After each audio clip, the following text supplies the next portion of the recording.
The story takes place years after the world collapsed due to wars over oil and fuel like diesel and gasoline. Human numbers dropped drastically and the planet descended into pure savagery. People started forming gangs just to survive, and over time, each gang claimed its own territory. Humanity turned brutal, most of them behaving more like beasts than people. One former officer named Max chose to live alone in the desert so he wouldn't become like the others. Anyone who blocked his path was confronted directly. One day while driving his car, a gang spotted him and gave chase. Max tried to escape, but they outnumbered him and managed to flip his vehicle. He crawled out alive, but the gang seized him, tied him up, shaved his head, and branded him with their mark. That mark meant Max now belonged to the gang led by Immortan Joe. They took him because they wanted to harvest the blood they needed, and because they answered to the gang's leader, the dictator who ruled Citadel. The tyrant hoarded everything and tormented the city's people. He addressed his followers, announcing he would send a squad to fetch fuel from Gastown and supplies from the Tinker's settlement. Empress Vera would lead the team. "These are my men who will go with Vera on this mission," he said. He promised that after this mission his life would change by a full 180 degrees. Meanwhile, his fortress held a huge reserve of water. While he cut off access to the town's wells, people swarmed toward the castle to collect whatever they could, even if it was just a few drops. He opened the gate briefly, let a trickle through, then shut it again, and the crowd fought and clawed to grab water. Soon Vera's squad set out toward Gastown and the Tinker settlement, taking the marked road. But Vera slipped off the route and changed course without telling anyone. The team decided to follow her, even though they didn't know why. When one of them asked where they were headed, she refused to answer and ordered them to stay behind her. Back at the fortress, one of the leader's scouts peered through binoculars and reported that Vera had veered toward another gang's territory. Joe couldn't understand why Vera would head into a rival zone.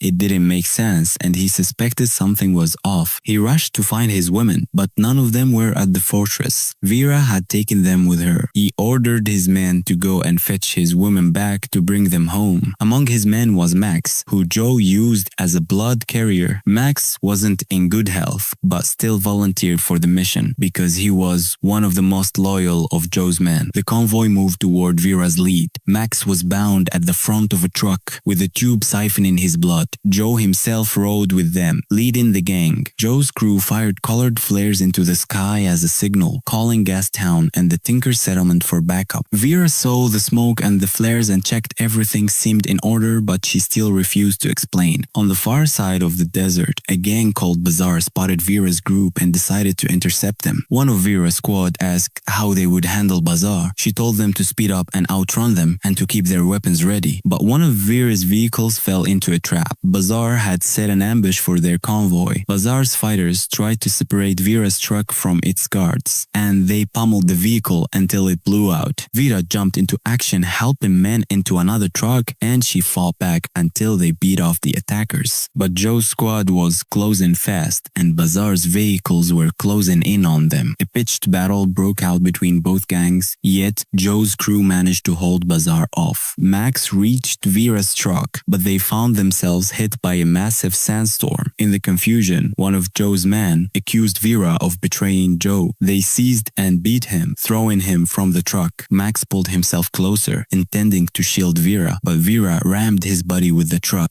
Vera's truck slammed into the sand. Max ordered a man to untie him and pull him to the rear, but Max freed himself, struck the man, and knocked him off the vehicle. Max tried to reach Vera's cabin, but the doors were locked and he couldn't get in. At that moment, the sandstorm engulfed them, and Max held on with every ounce of strength not to be swept away. Vera managed to escape in a nearby truck, turned suddenly, and drove off in another direction. Joe refused to let her go and chose to sacrifice himself so the mission could continue, ramming his truck full of diesel. Max saw what he was doing and smashed at the vehicle's glass until it cracked, stopping Joe's plan. The two of them were wrestling on the hood. Vera struck them both down, gathered them, and tried to climb into the truck to escape. When Max came to, he found the blood tube still attached to him and realized he was still chained to the vehicle. He dragged Joe's fallen body and intended to cut the tube, but his weapon was jammed and wouldn't fire. From a distance, a tinker shot at Vera's truck while carrying Nax. He dragged Nax along with him. When he reached them, he found Vera and Joe's 5 women holding Max's blood tube. They seized him at gunpoint and threatened to kill him if he didn't drink. One of the women forced the tube to his mouth. When he drank, water spilled onto Nax, waking him from unconsciousness. Nax demanded some tool to smash the chain that bound him, so Vera brought a big wrench and tried to break the chain. While she went to cut it, Max saw his chance, grabbed for a pistol but found it was empty. A skirmish broke out again, and Joe's women yanked Max away from the chain. Vera shouted for a weapon stashed in the truck, but Max had regained energy and broke free, sprinting to seize the gun. He ran, took the weapon, and they struggled. Vera tried to smash his head. Joe's women held Max and Vera. He nearly lost, but managed to pry the gun away. The gun was empty, and they realized Joe's crew was closing in on their position. Nax, relieved, told Max that Joe would give them a large reward if they brought them back alive. But Max ignored his words and ordered him to cut the chain. Nax smashed the lock, hopped into the truck, and they hurried away before Joe's squad arrived. But the truck had a hidden security system only Vera knew how to operate, and suddenly it stalled and refused to move. Vera jumped out, screaming and cursing that she wouldn't leave the fuel barrels in the desert, and she ordered the gang to roll a boulder behind her so no one would follow. At that moment, Joarg's gang struck Joe's men and began closing in. Vera realized she couldn't negotiate and prepared for a fight. She climbed onto the truck and kicked at Max to smash the lock, while Joarg's gang readied to assault. Joarg's men saw Joe approach and opened the route, then pursued Vera's disabled truck to seize its fuel. They were furious with Vera for dragging Joe's gang into this trap. Meanwhile, Joe lay wounded in the sand, rallying his best men to push forward. Nax arrived and declared he had been with them in the truck all along, and Joe accused Vera of treachery. Joe demanded to know where they had moved the boulder from, and his men forced a passage so their larger truck could get through. On the other side, Vera was pinned under a rain of attacks from Joarg's gang. They bombarded her with projectiles and set fires up front against the truck. Vera acted quickly. She dropped an old tarp over the truck's engine and smothered the flames with sand, extinguishing the blaze. Vera and Max climbed up and began firing back, taking out many attackers. Vera alone felled several of them, but the enemy kept coming and tried to ignite explosives in the driver's compartment. Vera launched, sabotaged their plan, and crawled under the truck to sabotage the detonators. The explosives flew into the last vehicle and tore it apart. After Joarg's crew was routed, Joe arrived and pulled his weapon to confront Vera.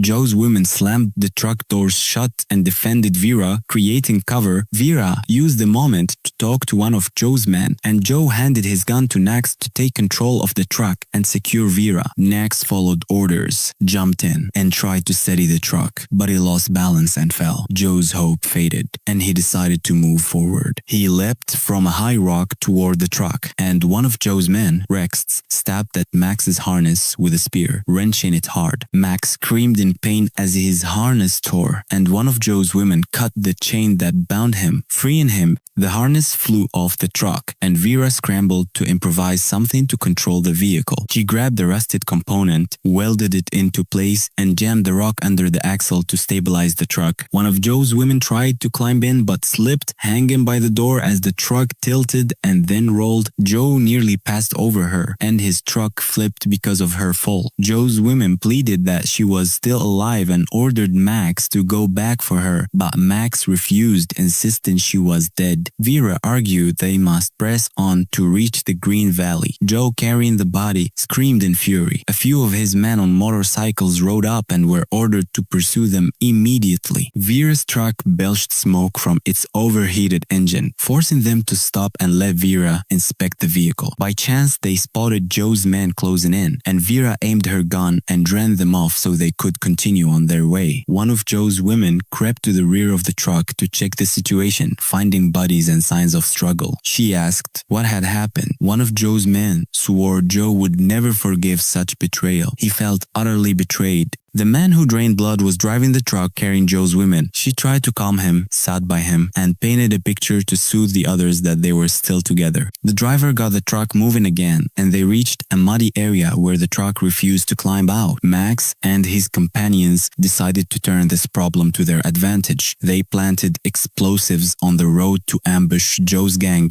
Then they moved the vehicle and drove off just as Joe's gang arrived at the stock vehicles. Two of Joe's cars got bogged down and the remaining vehicles were trapped in the mud. The leader of the tankers' town rode up with them. Blood flowed and the tankers wouldn't let go. They prepared for battle. On the other side, Vera's truck freed itself and they urgently needed a solution before the tinker leader reached them. Aware that the tinker leader was preparing to strike, Max resolved to take him down. Shots flew and 2 rounds zipped past Max but missed. Vera ordered them to open fire. She shouted as the man staggered and the truck's lights went out. The leader reeled, struck blind in one eye. Max proposed a daring plan: tie the stock truck to a tree and use it to pull them out of the mud. Meanwhile, the tinker leader fired random shots and Joe's women nearly perished. They scrambled to escape. Max drove the truck and anchored it to the tree. The plan worked and the truck inched out of the mire. But new problems erupted. Another engine began to overheat and fail. Max stopped to rig a trap to stall the tinker leader while Vera checked the engine and saw explosions in the area where Max had gone. She feared Max might be dead or alive. Through the haze, she spotted a figure approaching with a weapon. It turned out to be Max. Max had finished dealing with the tinker leader and his men, secured spare parts, then handed them to Vera and told her to move fast. They left the muddy zone and drove away from the stinking swamp. They passed through a wasteland of dead trees and strange creatures until, at dawn, they reached the Green Valley. They discovered a lone girl in the valley calling for help. Max told them to be quiet. That's a trap, he warned. Vera approached and said she had lived in the Green Valley as a child until she and her mother were kidnapped. The girl who heard her call cried out and her friends came women who recognized Vera